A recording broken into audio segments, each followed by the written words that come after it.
I also want to do a special dedication on this episode. Yeah. To the faceless person on Instagram that called us the C word. Because Yes.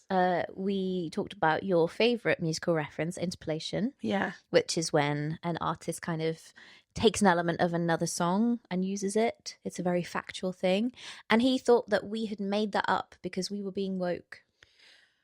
This blew my mind when you text me, and I was gutted because I thought, why has he wasted his time on this? Why is he picking on us? But I think the man just didn't realise we were talking about facts and thought we'd just made it up. I just can't understand it. Why would he bother? I know. Why did you bother? And also, like, you upset me that day for no reason. using the C word was so strong.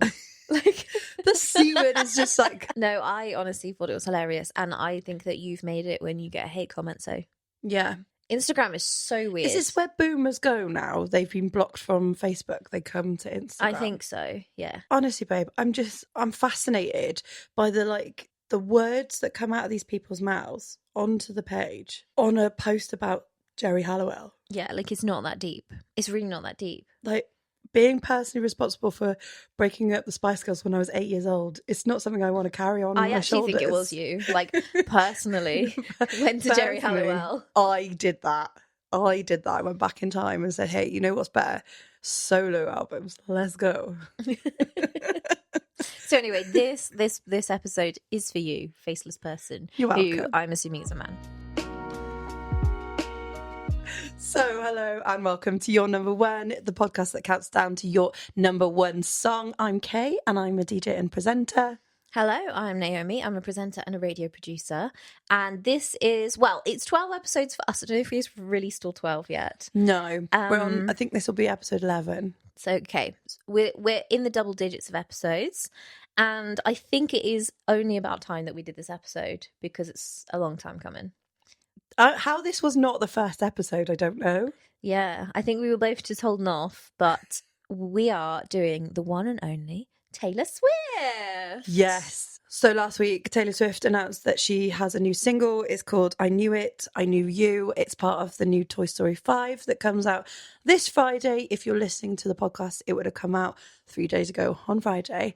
Have you listened to the song? Yes, because we played it on the radio a few times. How is it going down on the radio for you guys? To be honest with you, if you ask me to name that song to you right now, I don't know how it goes, so take that as you will. That's fair. I think it's quite nice.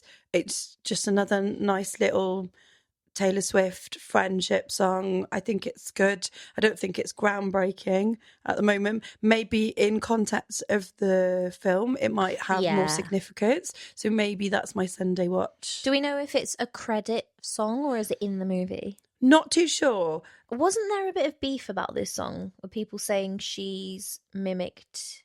Is it a Maisie Peters song? I feel like people are just out to get Taylor Swift as well. I think there's a lot of that. I think that we'll always look for something. I think also we're in the age of finding controversy on the internet. We're obsessed with it. Prime example about the stuff we just talked about just now with even our tiny little podcast. People have to find a way to put each other down.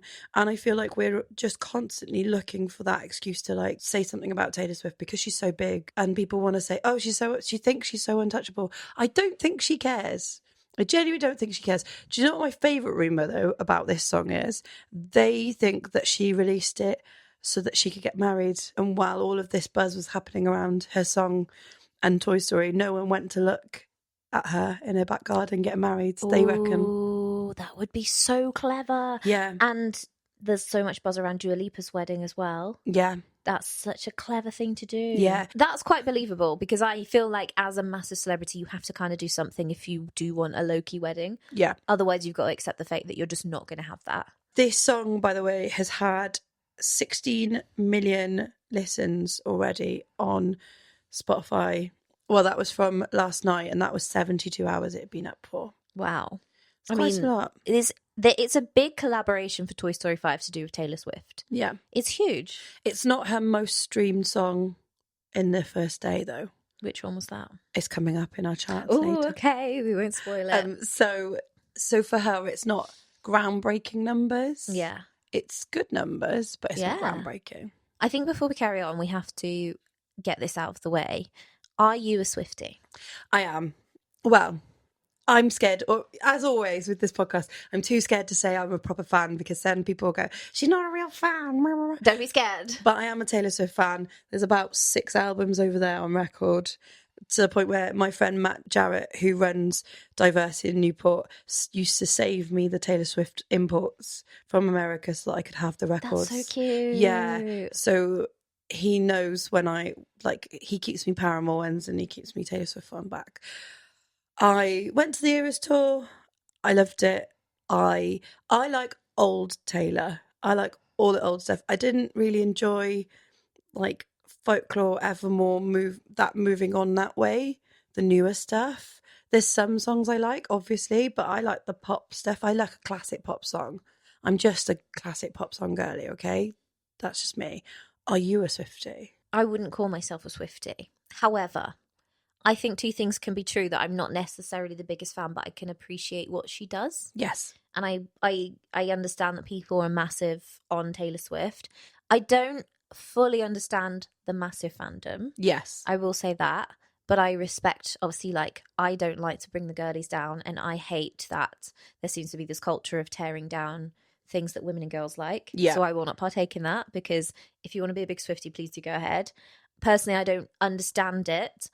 I do find some of the songwriting a little bit cringy, but I can also appreciate that she is very bloody good at what she does. Very good at what she does. So, yeah, I absolutely like, and, you know, the songs come on, I'll listen along, I'll bop along to them, but I'm probably not going to put them on myself. So we are doing this top 10 based on Spotify streams. Yes. But we cannot do this without acknowledging the fact that Taylor Swift very famously took her music off Spotify for 3 years. 3 years. I can't believe it was actually that long. I know. 2014 she took it off, and it was a bit of a protest about how little money artists make on the platform, which I still do believe is the case, and it's not very friendly for very small artists, but we won't get into that. And then she put it back on in 2017. But what I find quite funny, and this was just a rumor, I don't know how much this is true, but she apparently is in a bit of a feud with Katy Perry, and she put her music back on Spotify the day that Katy Perry released her new album. So there are rumors that she basically put it back on just to be petty and try and compete with Katy Perry. Do you know what? It probably was. And they've had this on-off feud for years and years. And I just think it's so funny because they've kind of buried the hatchet now. But I can't tell if some of it's just trolling or whether it's all real. Do you know what I mean? Well, it's also, if the shoe was on the other foot, Katie would do the same. She would. Oh my God, Katie absolutely would do that. But anyway, Taylor's music is back on Spotify. And you were mentioning how drastic the numbers change every single day. Yeah, it is like staggering. Some of the songs are hitting over 1 million a day, 1 million listens a day, and I can't get over it. And so we'll try our best to try and keep you guys informed. We've got data from the last week, and we'll do the data as of the 8th of June 2026. So just so you know, this is the data. So if you're listening in a couple of weeks and it changes, not our problem. We've done our bit. But also, nothing is moving the needle so much that the top 10 has changed. Yeah, and I think even in a couple of weeks, it would be a matter of like maybe a couple of swapped around, but nothing drastic. Yeah. For example, when we found out that there was this new single, we wanted to wait until we added the data in, because what if the song did get into the top 10? Turns out it was nowhere near. Because unless it was going to hit 1 billion streams, it wasn't going to get in.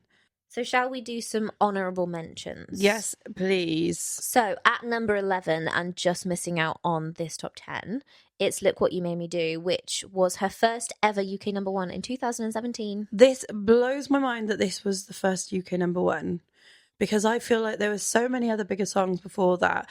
But then at the same time, I didn't get into Taylor Swift until 2015-ish. It wasn't as open in the charts back then for us in the UK. We weren't obsessed with her in the same way that we are now.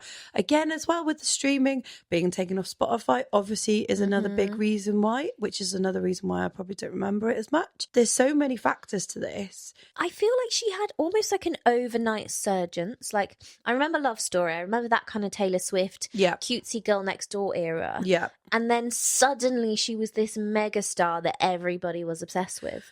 I feel like it's from the 1989 album that everyone sat up and went, whoa, what's this? This is serious stuff. Yeah, but that was... She took her music off Spotify around that time, didn't she? But the album still did really well. You know, the first album, the debut album, was 2006. We wouldn't have cared in 2006. No. Not over here, anyway. We really cared about Love Story, though. That's probably my favourite Taylor song because I think we grew up with it. By the way, that would be number 15 on this chart. That's mad stuff. That's from Speak Now as well. That album was 2010. Was it? Yeah. Wow. Which is one of the first ones I got on records. I Knew You Were Trouble is at 20. I thought that was going to be bigger as well. I really thought that was going to be bigger. I remember back in the day of real internet memes and Vine, someone remixed a Screaming Goat into I Knew You Were Trouble. Do you remember that? Yes, because I even had an edit to DJ out with to play that goat scream. When I tell you, like, there are very few memes that really, really tickle me, but at the time that was one of them. Was that a Vine as well? It probably was. I feel like it's that right age of time. Yeah. To be like a Vine. I like the older stuff. I think so, for me. And it's going to become very obvious throughout the rest of this episode because I will get a little bit like... on some of the songs, so I apologise in advance to all you younger Swifties. Yeah, so just to finish off the honourable mentions, number 12, The Fate of Ophelia. As someone who works in radio, please turn this song off. I'm so tired of hearing it. I'm sorry. This has 1.4 billion listens as of today and has a daily usage of 2.8 million. Most of those are probably BBC Radio. That's insane though, and it's not in our chart.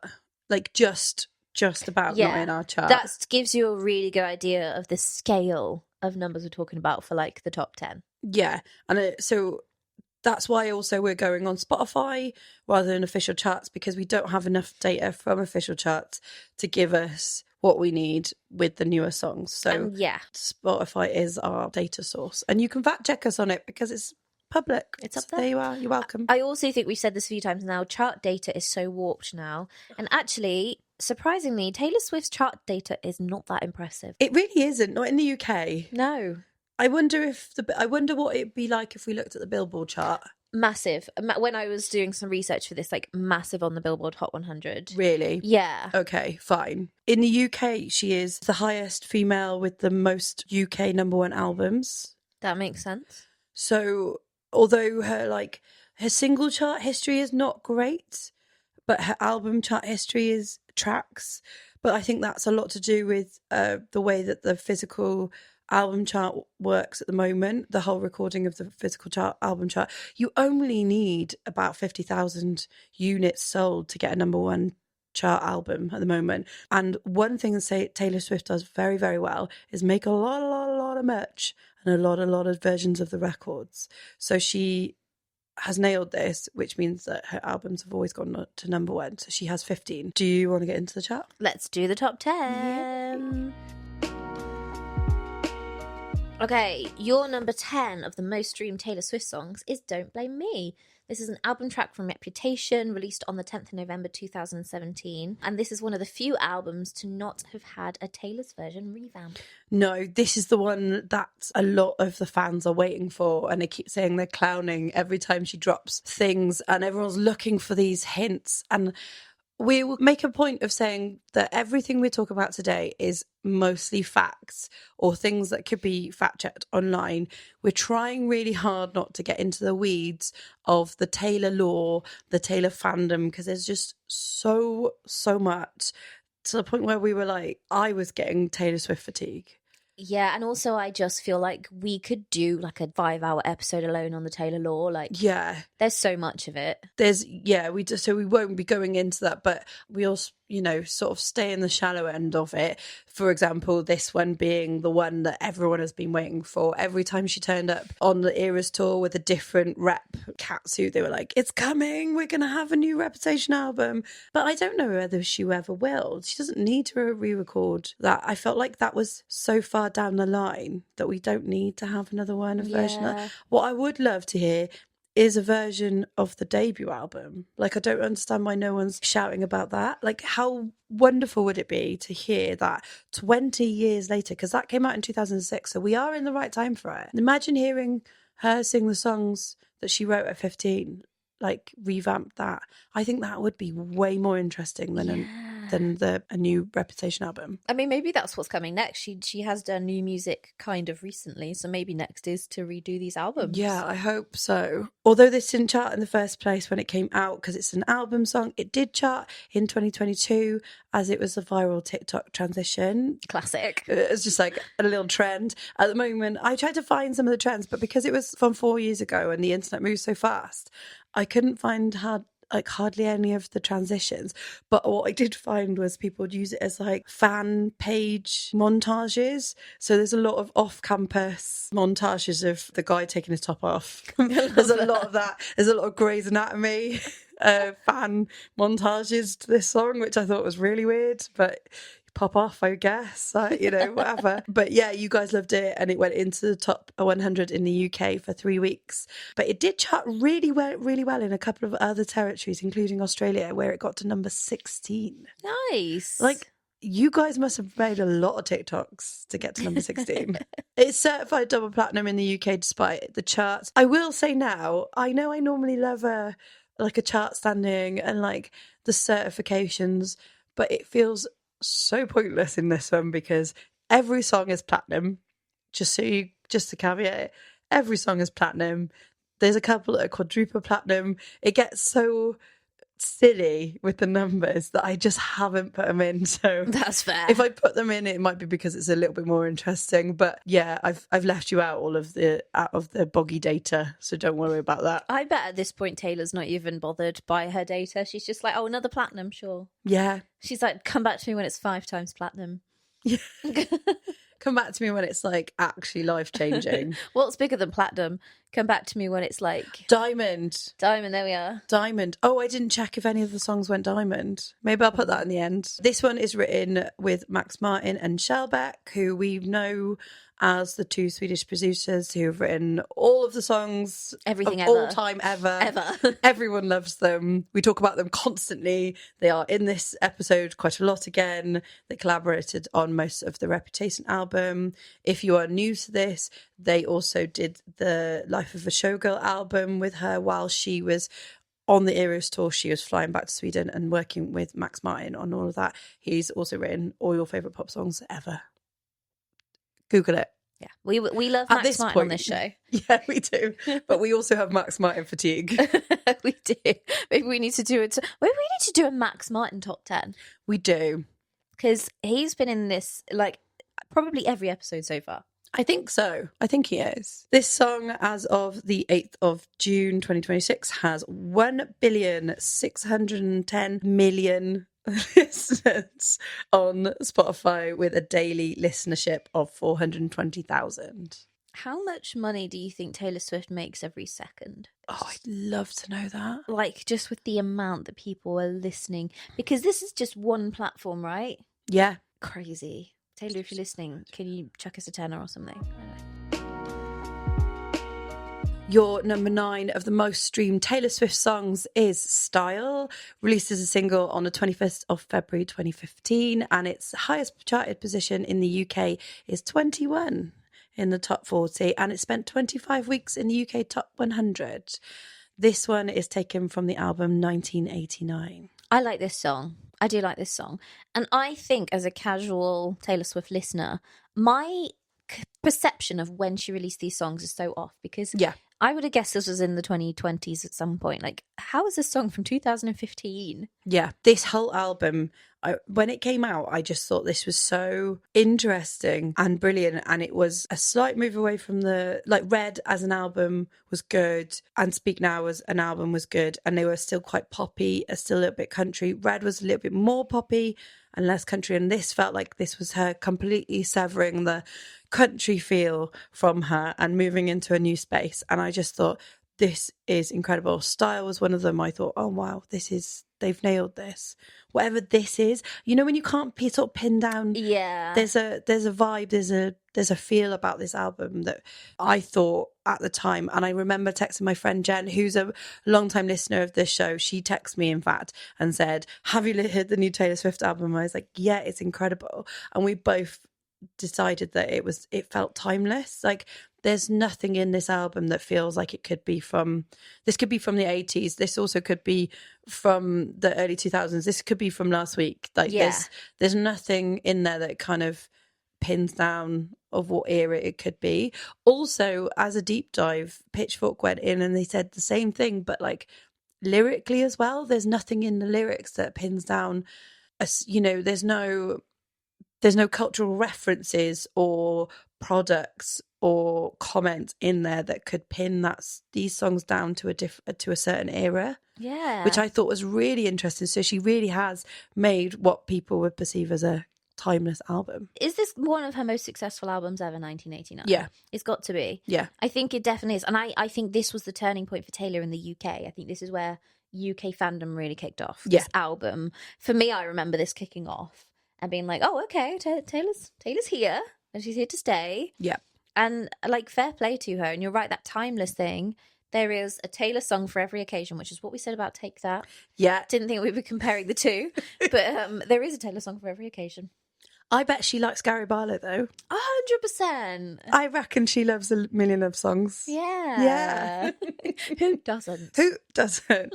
This song also peaked at number 6 in the US chart and has gone multi-times platinum, as I said. It suggested that this song is based on Harry Styles when they were having their sort of not relationship. I forget that happened. I don't believe for a second that it happened. Was it publicity? This is it again. We can't really get into the weeds of the fandom because the fandom will tell us that she was a beard for Harry Styles and that he's gay, and then all of that comes out and then we start a whole different conversation. But there's a lot of references in this song that kind of suggest it could be Harry. There's a lot of songs in this and Lover that feel a little bit Harry coded, like London based feels. Also, like, Taylor had a really unfair reputation of being a woman who got around, and that frustrates me so much as a feminist because we never do that to male artists. No. Like, if you want to be a slut, Taylor, go for it. You have a nice time, babe. Exactly. Why are we shaming women? Also, she was so young. Yeah, she's young in the music industry, surrounded by all these fit men. In her early 20s. Just let her have a nice time. Literally go for it. Like, why are we berating her in the media? She said that it was one of her favourites from the 1989 album and she hoped that people would take to it, saying, I love the way that the song sounds, the way that feeling it felt. Yes, I know what you mean. The song sounds like the feeling. Yes. And she loves that the song captures. Yes. Yeah, I know what you're trying to say. I've done this 5 times now on this record, and I have copied it word for word from the website. I'm sorry. But I get what you're trying to say. The song sounds like the feeling. Yeah, that's what she was trying to get to. And I fully get that. And it is a good vibe. It's a good vibe song. I do enjoy this song. This is good. I agree. Let's give the listeners 5 seconds to guess who wrote this song. I wonder. It's Max Martin and Shelba. Yes, it is. With an added addition of Ali Payami, who we've touched on before because they helped write the Weeknd smash I Can't Feel My Face. Yeah. Yeah. And they wrote the riff for this song for Style.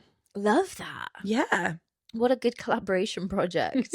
According to Spotify charts as of the 8th of June, this song has 1.796 billion streams with an average listen of 969,000 daily listens. She's going to get to 2 billion in no time. Oh, no time at all.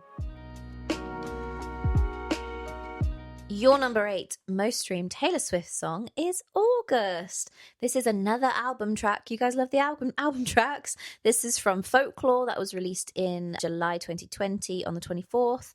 It wasn't released as an official single, but it did get into the UK Top 100. It hit number 78 on the 11th of August in 2022, 2 years after it was released. Yeah, I wonder what that was. That must have been a TikTok-y situation. Yeah, you see this so many times in the charts. It will like just randomly for 1 week be like, boop. And again, this is why we find the charts so difficult to kind of grasp these days, because it's so led by trends or silly things off the internet. And so it doesn't really feel like it's responsive of like what the music culture is at the moment. No, and everybody's streaming Spotify, Apple Music, all that stuff. So it just feels right. Yeah. So I'm glad that we're doing a streaming one this time. This is from Folklore. Folklore is not one of my favourite albums. I feel like it went a bit missed. In some fandom things, Folklore and Evermore are like the albums. Okay.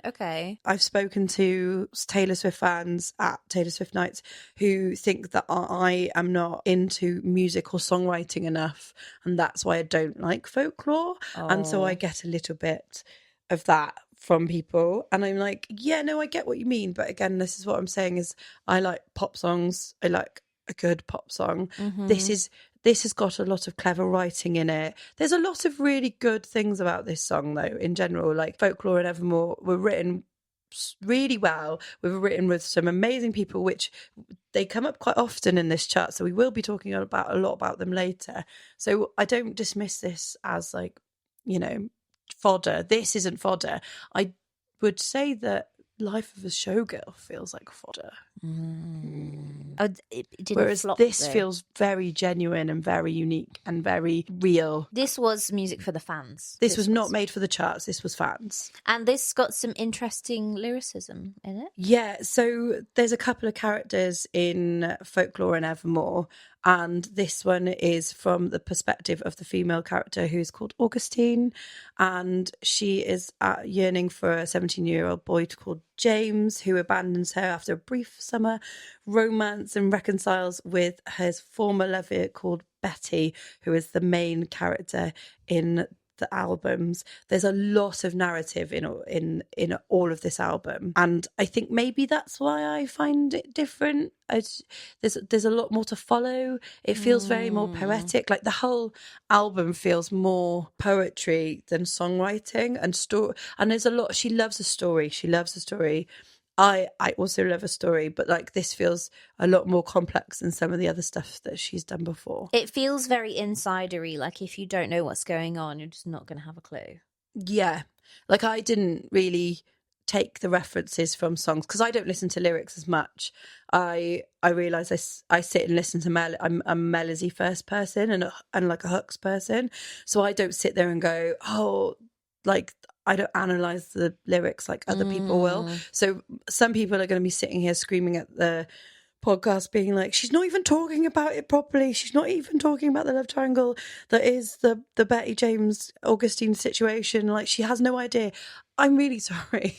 I'm just so sorry. And I've got Taylor Swift fatigue from doing the research for this. Stop apologising. It's fine. I can't help myself. And yeah, so there is a lot of this character narrative that happens all the way through this album, which I think is really cool. Like looking back on it, it's really cool. Oh yeah, the artistry of it is really incredible. enjoying this part.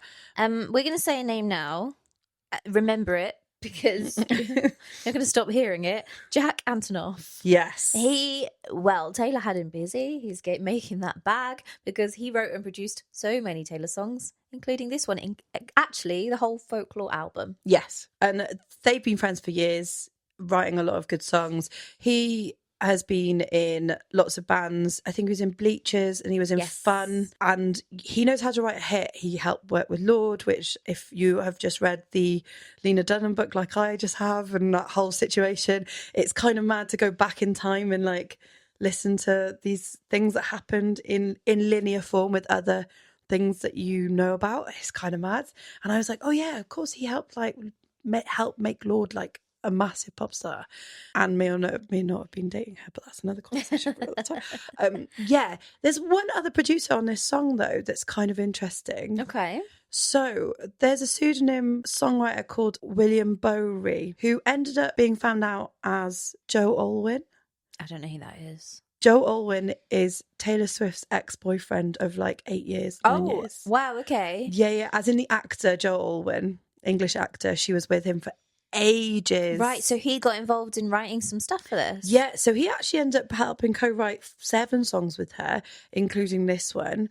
And he ended up actually winning a Grammy for this album, but it was given retroactively. So on the show, on the broadcast of the Grammys, it was just Jack and Taylor going up for the album award. Mm-hmm. But he actually got his retroactively given to him because he was recognised by the Academy as one of the producers for this song. Oh, good for him. So he has his songwriting credits on his Wikipedia are just Taylor Swift.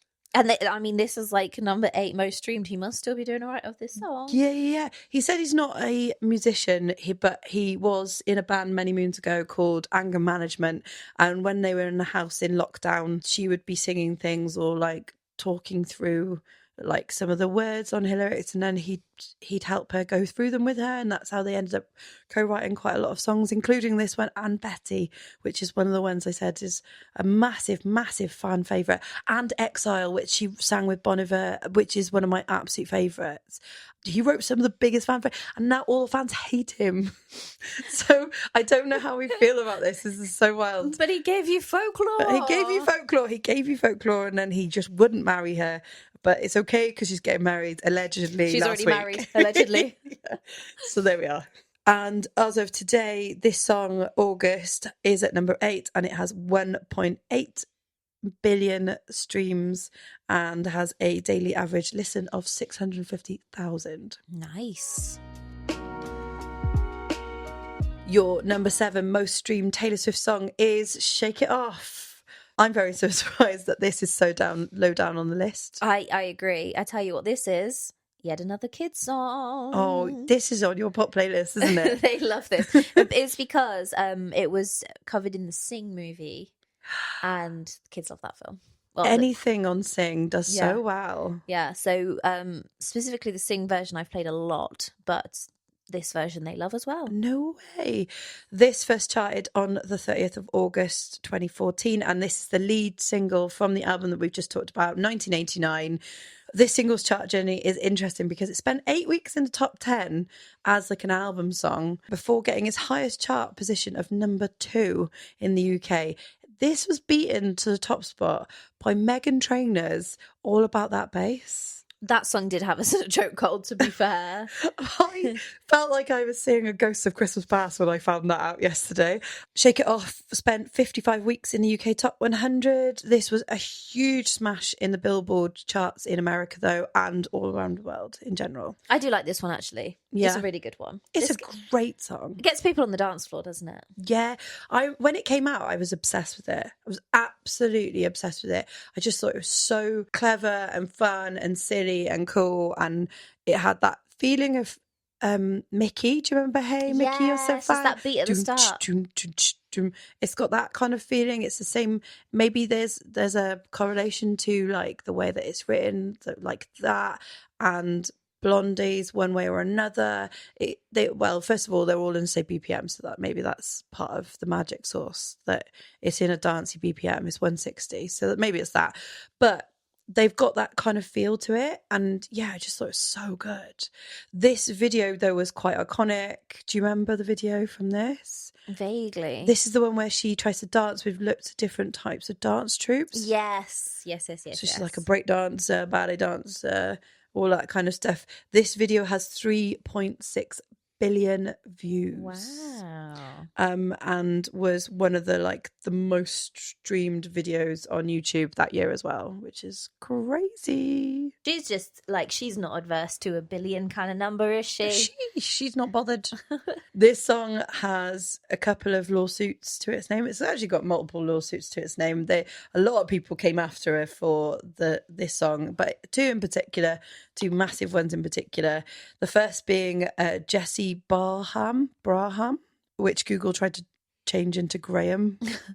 which was really helpful, who claimed that Taylor had plagiarised his 2013 single, Haters Gonna Hate, citing the lyrics, haters gonna hate, players gonna play, watch out for them fakers, they'll fake you every day. I mean, I've not heard Jesse Braham's song. No. But the phrase haters gonna hate and players gonna play have been around for so long. Yeah. There's no way you can claim that you coined that. But no, he fully doubled down on it. He said that 92% of Shake It Off comes from his song, and he wanted £42 million in damages. Wow. Did he win?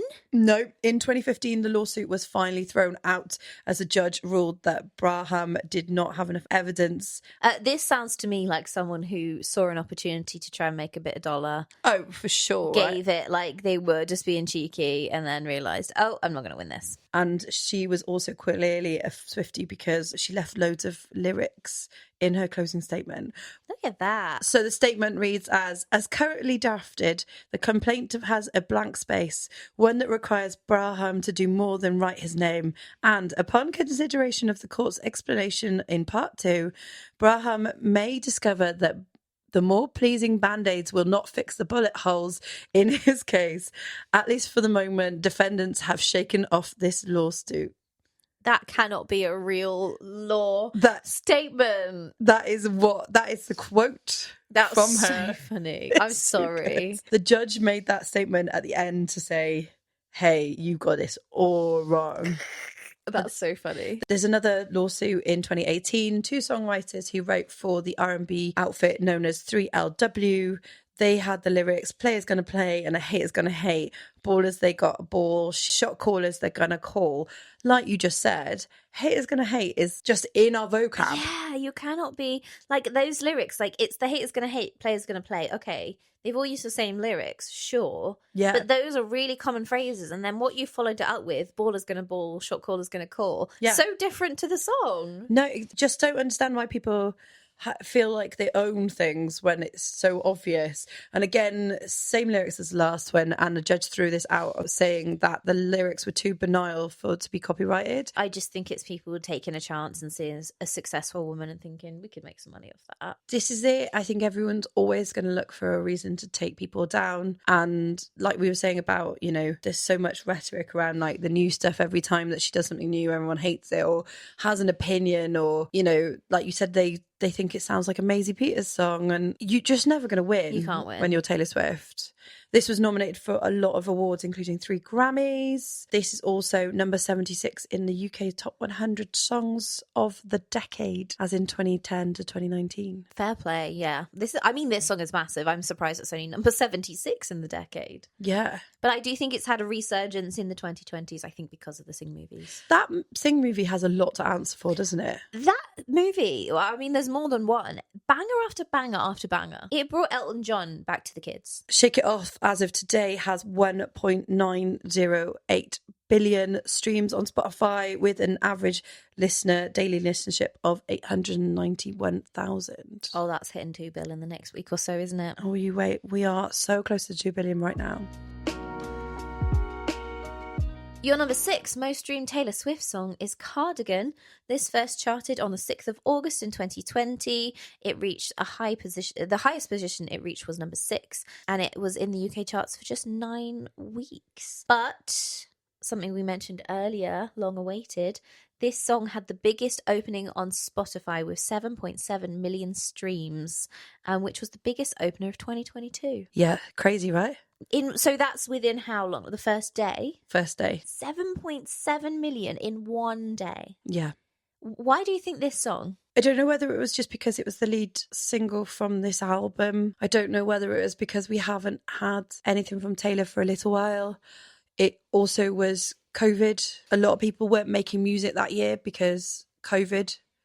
And for her to be able to have an album halfway through the year, people were still coming out with albums January, February, March, right? And then we went into lockdown and that's when it stopped. So for her to release an album in the middle of the lockdown where we weren't being able to record and we weren't being able to meet people or do stuff, I think that she obviously had an advantage because she made her team smaller and took them all away, and they all quarantined, and that's how they ended up writing. People So, had nothing to do, did they? So, new music from Taylor Swift of all people. yeah, I think that was it. Because I don't think this is the strongest Taylor Swift song. Yeah, I'm quite surprised it's here, but I guess... Which album is this from? This one is from Folklore. So this is album number 8 now. We're getting into big numbers. And this features the characters as before that you were telling me about from Folklore. So this is the perspective of Betty, the other person in the love triangle that the boy had left his girlfriend for. And it's like, it's about love and it's about loss and it's being set aside, I guess, as well. Like that's like the main things. Like,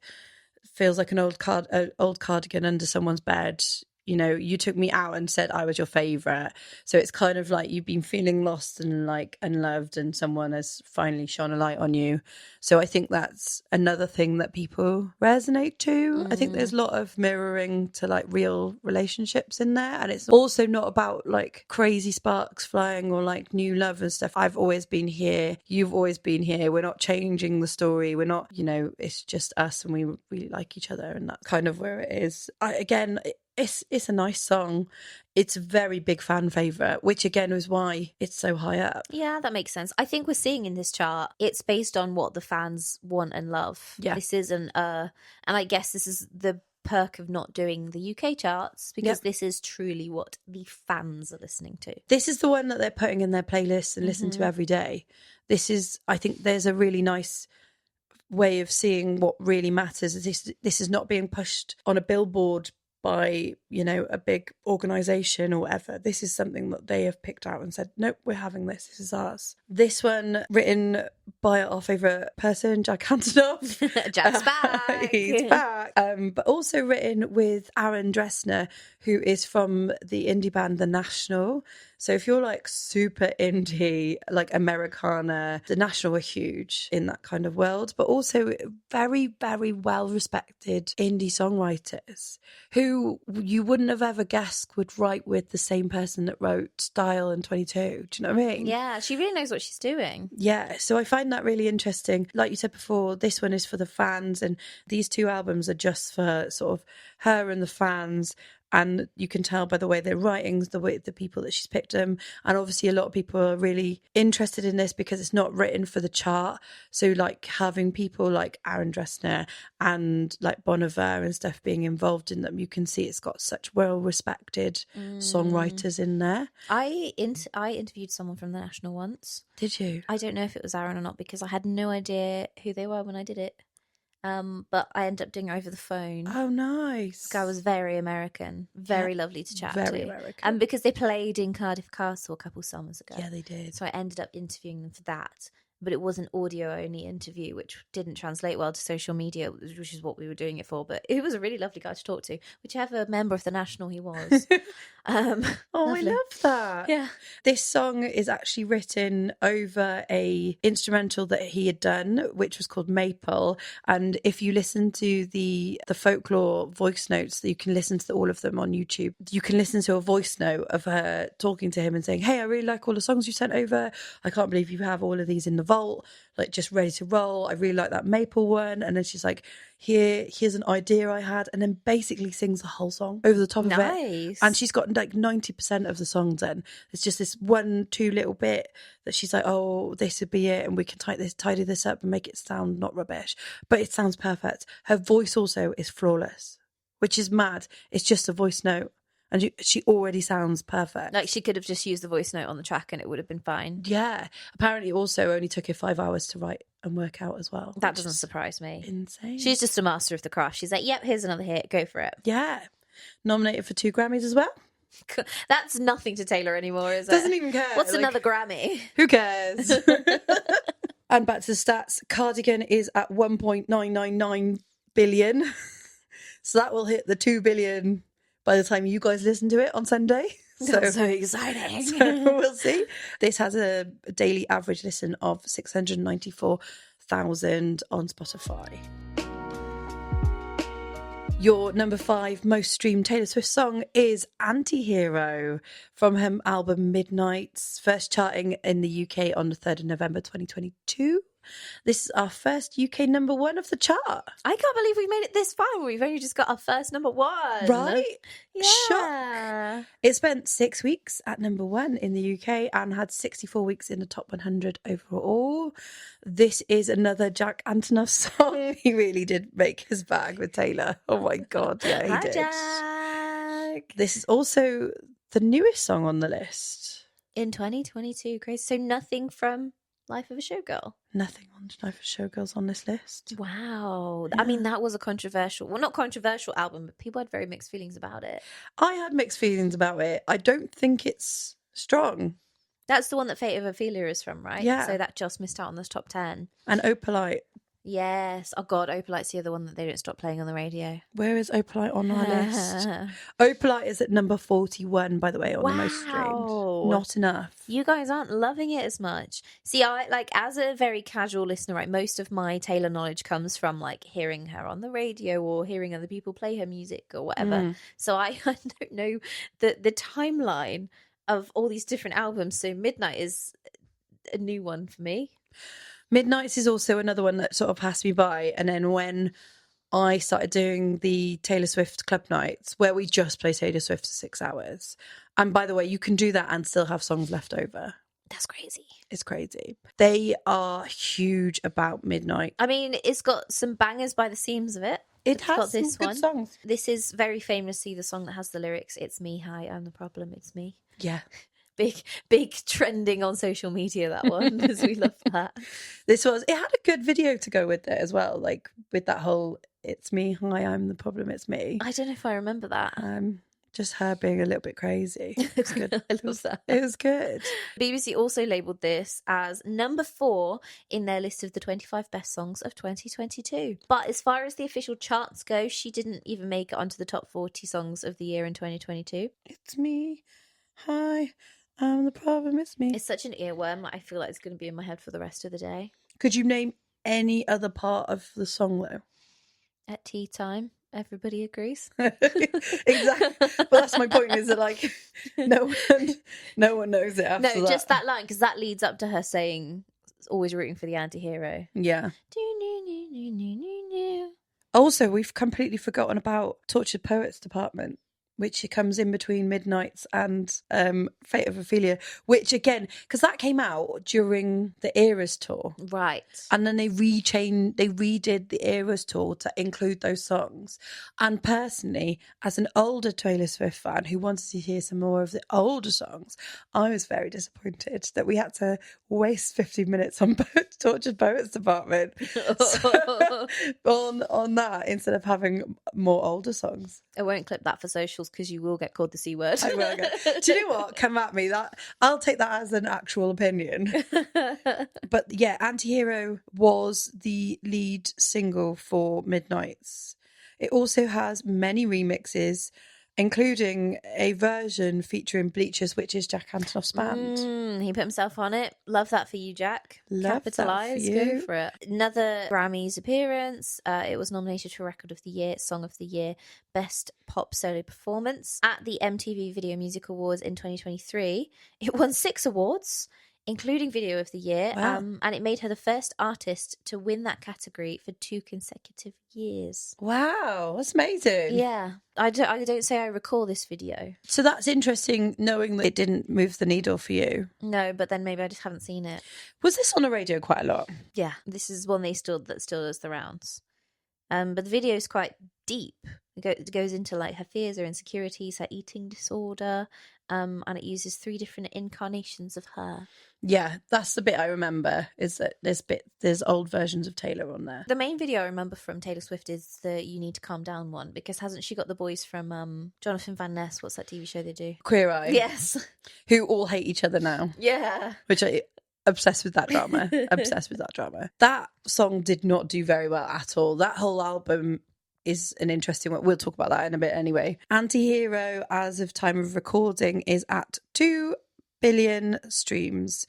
2.014 billion streams. We've made it over the 2 billion threshold. However, it only has a 416,000 daily listenership, which when you compare it to, Style at 969,000, That's not a lot. Which compared to like the years in which this came out, compared to that one, make sense. It must have had a surgence at some point. Yeah, it must have, and it's obviously not tracking as well as it was.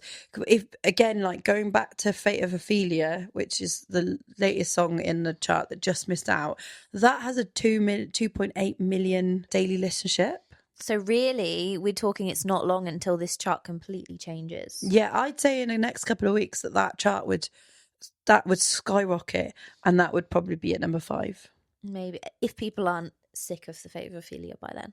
Yeah, I just think that's really interesting. Again, another one that's interesting is Opalite at the bottom, still on 1.5 million daily listens. However, is only on 757 million only.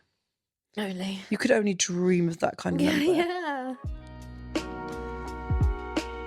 Your number 4 most streamed Taylor Swift song is Lover, first charting on the 28th of August 2019.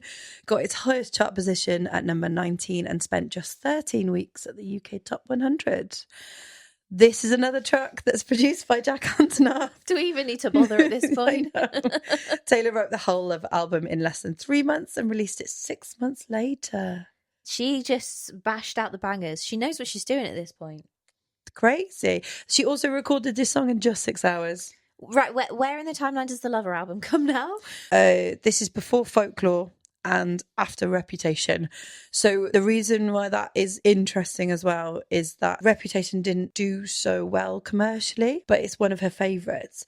And she really thought that this was going to be huge. She genuinely thought Rep was going to be massive. It's a fan favourite. Rep has got quite a lot of fan favourite songs, but as an album in whole didn't do very well, and she was really gutted about it all. And if you've ever watched the Taylor Swift documentary, you can see how much that hurt her. It's really like compelling to watch.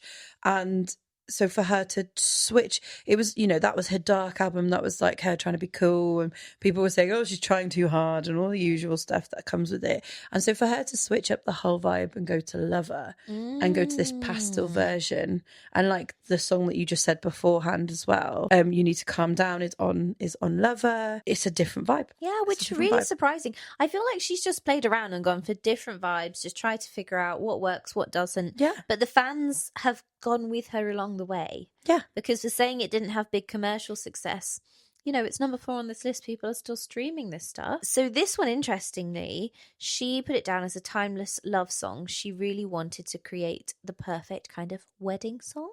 Would you say this is a wedding song in your wedding list? It's not in mine because I'm not a Swiftie, but I think it would be for a lot of people. Yeah.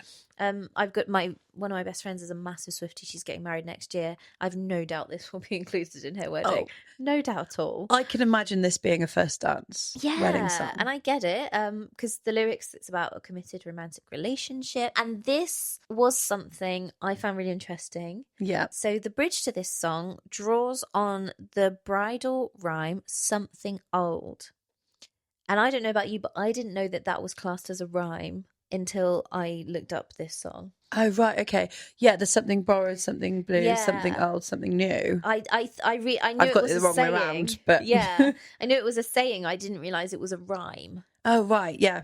So yeah, something old, something new, something borrowed, something blue, and a silver sixpence in her shoe. Yeah. And that's where she was going with this, adding in that connection. If we want to go off on a tangent, yeah, I'm in. We can talk about what they all mean. So something old, protection for the future, baby. The new item's optimism for the future. Yeah. Borrowing from another happily married couple is good luck. I think that's been lost in translation over the years. People just borrow any old thing. Yeah. Got to be from a happily married couple. And there's something blue is a sign of purity and fidelity. I've always wondered what the blue was. Yeah. That's interesting. Yeah, okay. Me too.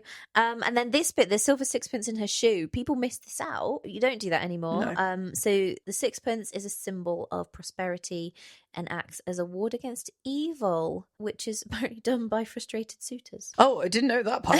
All I was going to say was a sixpence is being a sign of luck in the UK.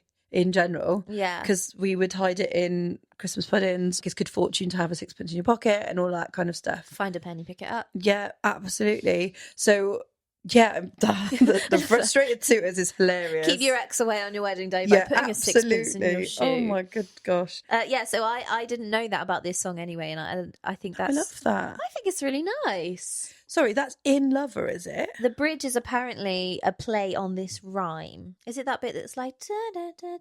That's what I thought. So, ladies and gentlemen, will you please stand? With every guitar string scar in my hand, I take this magnetic force of a man to be my lover. My heart's been borrowed, yours has been blue. All's well that ends well and ends up with you. There we go. You, shoe. I get it. Yeah. It's there. It's there. We just didn't know it. We didn't know it. We didn't know it. The music video of this song follows a couple living inside a doll's house, inside a snow globe, which is kind of mad. Apparently, it's inspired by the lyric, "You two are now dancing in a snow globe round and round," from the song "You Are in Love," a song that's about two best friends in love on the 1989 album. I like how she brought that in. Like, she went back to an old album, took inspiration for that, for this. I love that she does. She is the queen of Easter eggs. As everyone will know, she will always put little bits and pieces. There's so many things. Again, this is why we didn't want to get into the weeds of the Taylor fandom, because we did go into Reddit for about 20 seconds and then jump straight back out because it was just too much. Don't go into Reddit rabbit because they'll holes. start telling us about the earrings that she wore in this video means something else, and that's why she's obviously in love with Carly Kloss or whatever the other person is, and I'll get into trouble. I'll have to cut this because someone will come for me.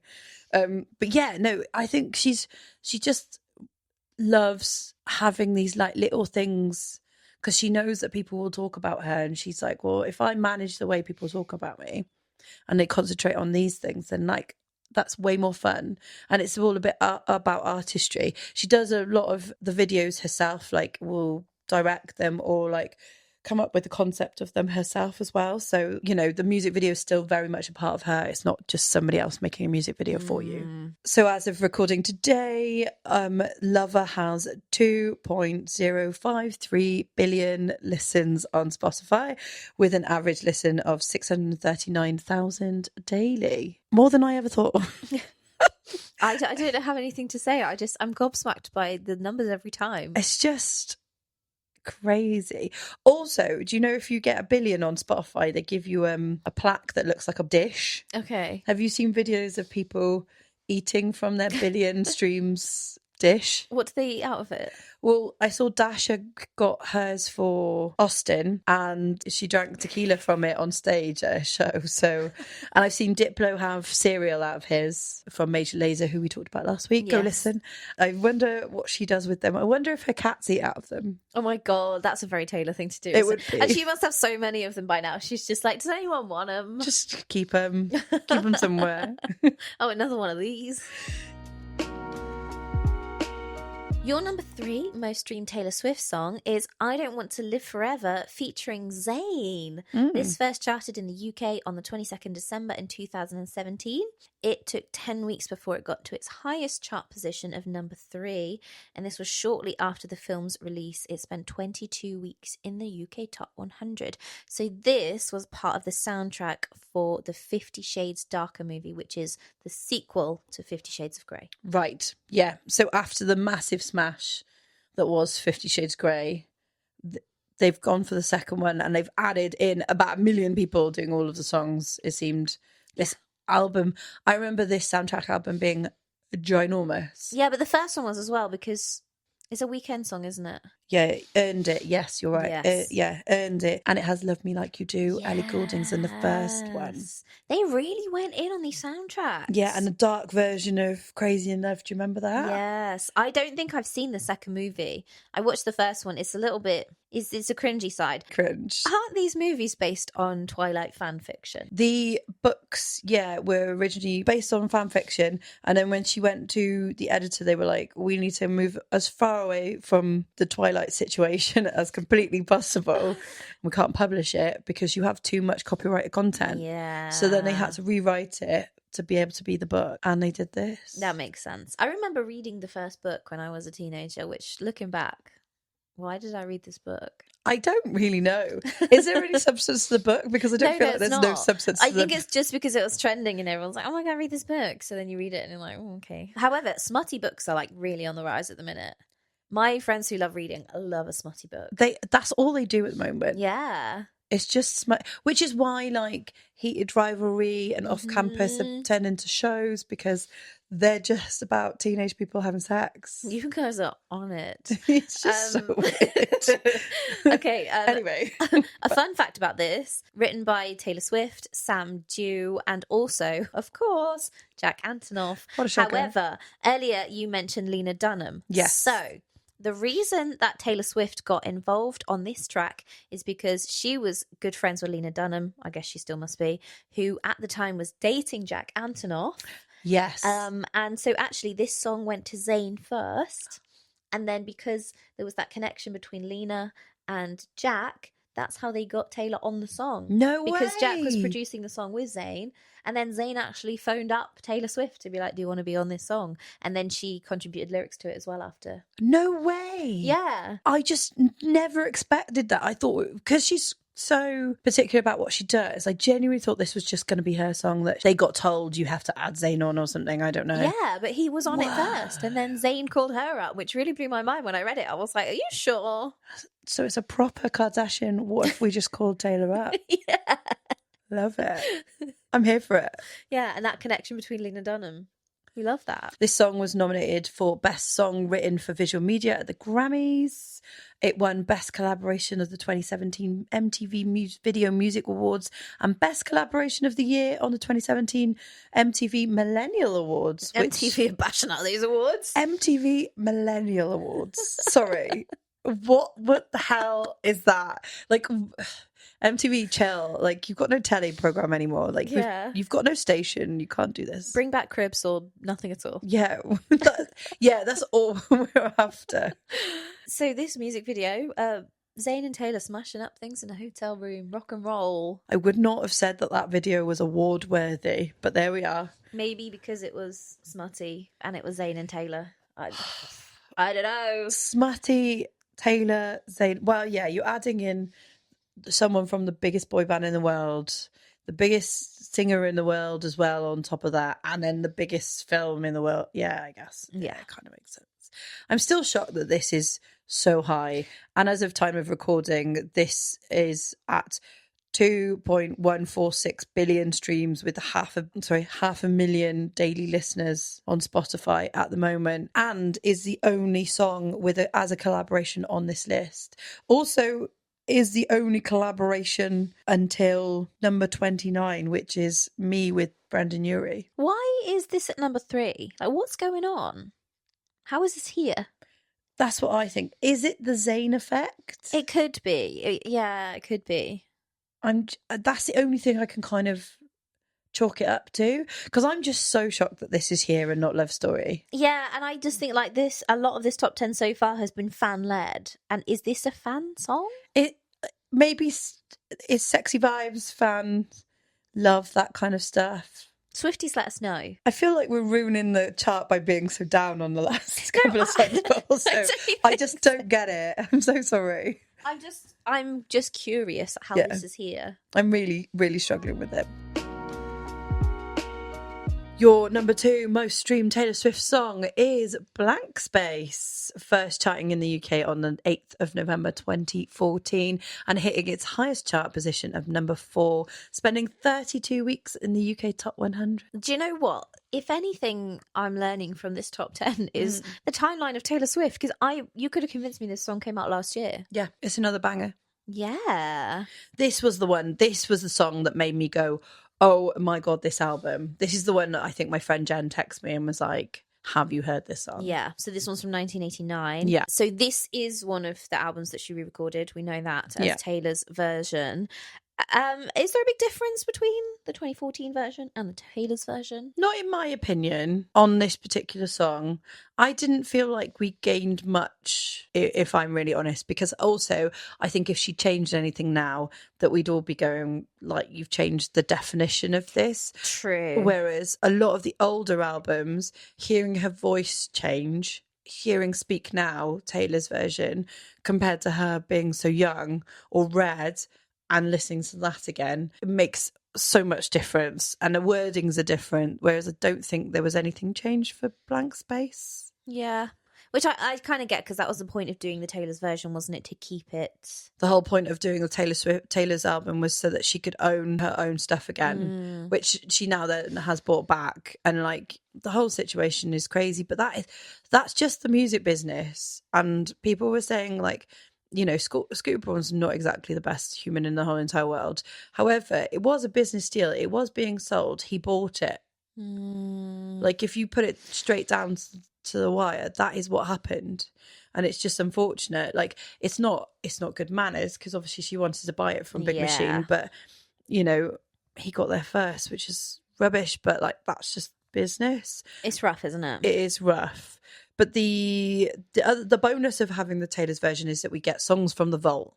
So we get the songs that don't make it onto the original album, which is the exciting part. And that kind of adds that extra bit of flavour to the album, doesn't it? It's not just a re-recording, it's and here's a bit of bonus content for you. Yeah, exactly. And we love that. Yeah, exactly. And then there's a couple of other ones, like, yeah, some of the older albums I get so excited about the idea of having a different version of. So talking of chart data now, this is another song that didn't do very well in the UK charts, hence why we have just completely disregarded them for this one. It entered at number 99 for 1 week when it was released in 2014. That was it. It peaked at number 4 randomly in 2015, and then after she released Taylor's version in 2023, didn't chart at all. No. This one is interesting because we've talked a little bit about how she was constantly scrutinised in the media because she was, well, apparently with lots of different men, and she's meant to be this girl next door, but she's around, she's dating, she's having a good time. So this song is a dig at the media for that, which I kind of see in the lyrics. I've got a blank space, I'm going to write your name in the headline. It all makes sense. And I mean, good for her for like taking that power and just writing a hit song about it. I love that for her. This song was written and produced with our favourites, Max Martin and Shellback. Yay! Apparently, Taylor encouraged sparse production on this song and to emphasise the lyrics and the vocals. So it's quite minimalist in the way that it's been like arranged, which I kind of get because that's her thing. Her thing is songwriting. She's very good at it, and she wants the lyrics to be like showcased better. Yeah, and you can kind of hear that actually. When you think about this song, apart from that kind of like opening, that that's quite iconic too. But actually, that kind of just that's what it is. It just rolls throughout through the song, doesn't it? Yeah, there's not much in there at all. The song also received 2 Grammy nominations, including Record of the Year and Song of the Year. And Rolling Stone placed this as number 320 in their 500 greatest songs of all time in 2024. Ooh. And then, as time of recording on the 8th of June 2026, Blank Space is at 2.469 billion streams. Wow, we're almost at 2.5 bill. It's insane. Big old numbers. I wonder if number 1's going to be at 2.5 bill. And it has a daily listenership of 1.43 million. That is a considerable jump. Wow. Apart from number 1, obviously, the next song to have over 1 million daily streams is The Fate of Ophelia. Wow. So it's on a heavy rotation for it to be not a new thing, for people to still be like streaming it that much. Yeah. So big song. We love that. We love that. Before we announce your number 1 most streamed Taylor Swift song on Spotify, let's recap the top 9, shall we? Number 10 is Don't Blame Me. Number 9 is Style. Number 8, it's August. Number 7, it's Shake It Off. Number 6 is Cardigan. Number 5 is Antihero. Number 4 is Lover. Number 3 is I Don't Want to Live Forever featuring ZAYN. Number 2 is Blank Space. And finally, your number 1 Taylor Swift song most streamed on Spotify is Cruel Summer. Wow. Yeah, no, this doesn't surprise me at all. No, this song has 3.376 billion streams on Spotify. So we've hit 3 billion. That was me being like, I wonder if it will hit 2.5 billion. I know. What a jump from number 2 to number 1. That's 1.2 billion more. 1.2. Whatever. It's 1 billion more. And it has a daily listener of 1.193 million streams daily. Those numbers are massive in comparison to everything else. I mean, why? What is different about this song? I just can't understand it. 3 billion streams, but it's still not in the top 20 of the all-time most streamed Spotify songs. I'm really surprised that Taylor Swift isn't in that chart because No. like Taylor Swift is a household name at this point. But she is the most streamed artist on Spotify. So collectively, she has the most streams out of everyone. She just doesn't have a single song that is the most streamed. She's just kind of spreading her billions out between all of her songs, just casually. Yeah, she is the most streamed artist on Spotify. I love that for her. Yeah. This song never got to number 1 in the UK. No. When it was released in 2019, it spent 1 week in the chart at number 27. It re-entered the charts in 2023 because I guess it was trending on social media. Must be. It peaked at number 2 for 1 week, but it spent a substantial amount of times in the charts throughout the second half of 2023 and for most of 2024. No way. Do you know what the number 1 was that beat it in 2023? You're going to tell me? It's Doja Cat, Paint the Town Red. Oh, yeah. I like that song. That was massive on TikTok as well. Yeah. So I can understand why that beat Cruel Summer. Yeah, the TikTok trends, they tend to... Also, it was 2023 like peak Eras tour. It must have been, yeah. So that's probably why it joined back in, which is probably also 22, 23, 24. That kind of hits the right time where from announcing Eras tour to finishing Eras tour is about 3 years, plus the documentary and everything else that comes through with it. That's probably where a lot of the resurgence of this top 10 has come from, because we've noticed that she dips in quite often. Yeah, that makes sense. This is another Jack Antonoff song, but it was also written with another singer-songwriter called St. Vincent. St. Vincent is an incredible American songwriter and artist in her own right. Won Grammy for Best Rock Song 2 years ago, written with our friend Kate LeBon. Nice. And yeah, she's incredible. She's also made a guitar with Ernie Ball. She has her own signature guitar that is ergonomically designed to fit perfectly on a woman's body. Wow. Yeah, she's amazing. She's so interesting as a person. Like, I had the absolute pleasure of meeting her in January. Yeah, she's fascinating to meet, and an incredible artist. I love that. And again, one of those, you don't know these artists necessarily, but they're doing amazing stuff. Yeah, she's very cool. Also, this song has been certified diamond, which we were trying to work out. One of the songs must be diamond by now. Yeah. This is certified diamond in France and multi-platinum in Australia, Brazil, New Zealand, Poland, Portugal, Spain, Switzerland, and the United Kingdom. Yes, of course it is. Of course it is. Platinum, diamond. I feel like it's good to tick off the list at the end of this list. Do you know what I mean? Like, we knew they were all going platinum at this point, but yeah. So this song is about an uncertain summer romance. But, we've got the pain, we've got some desperation in there. It's one of those relationships where you're yearning for it, you don't quite have it yet, which I guess is like a summer fling. Yeah. Unrequited love situation. Yeah. They love to scream this out in the club. That's their favourite thing about this song. They love screaming out. Also, as we've been doing this show, all I've been doing is thinking of all of my other favourite songs, because as we keep talking about the albums, I'm like, oh yeah, Paper Rings is on Lover album. That's a great song. I love that song. I love Long Live from the older albums. Every time we've talked about something, I'm like, oh, but that was a better song on that album. Or that was a better song on that album. It's killing me a little bit. But no songs from Torture Poets Department on this top 10. No songs from Life of a Showgirl on this song. None from Evermore. Nothing from Evermore. Nothing from Red. What I'm concluding from this top 10, this is off of my brain and not no, official I'm with data. you. Lover, because Yes. Lover's got like the top spots, but also 1989 And Folklore. They Those are- seem to be the biggest albums for you guys, with a close second from Reputation, Midnights, and then it goes into like Speak Now.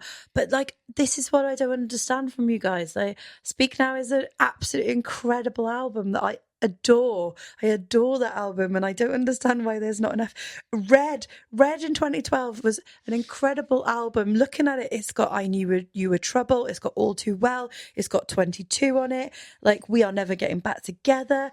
These songs are so big, and you miss the whole of Red. What is wrong with you?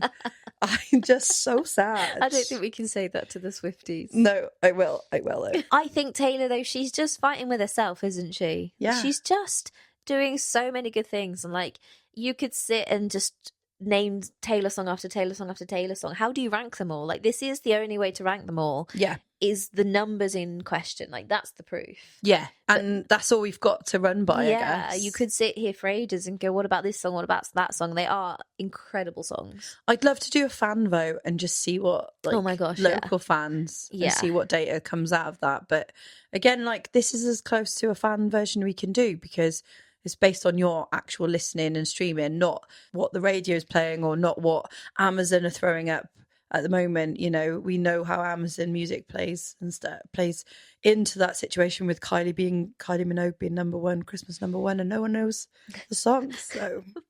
So this is about as close data as we can possibly get. Do you want to know where she ranks in the world right now as an artist on Spotify? Go on. She's at number 7. Number 7? Number 7 in the world. I thought that was quite good. I wonder what it is at the moment for number 1. Is it like a trend? Is Bad Bunny higher? He's going to be he was higher last time we checked, wasn't he? Yeah. I feel like this is very much a trending thing of like what people are listening to right now. Yeah. And she has 101 million monthly listeners. Absolutely bonkers. It's nothing to them, is it? No, it's not at all. I just feel like you'd get to a point as an artist where you just give up on the numbers because it would just be too much to keep track of. I bet their accountant loves the numbers, though. They're having a nice time over there. Her accountant loves the numbers. The taxman loves her numbers. Taxman definitely loves her numbers, that's for sure. Well, that was an interesting one. I can't wait for the comment section on our Instagram later. Please don't call us the C word. Please don't call us the C word. Please don't. No, I've genuinely enjoyed this episode because I just feel whenever we do an episode like this and someone goes to me, oh, but do you listen to their music? I'm like, it's not about whether I like the music. No. It's not about that. It's about that you cannot deny the stats, the figures, and how incredible an artist is. It doesn't have to be your personal taste. No.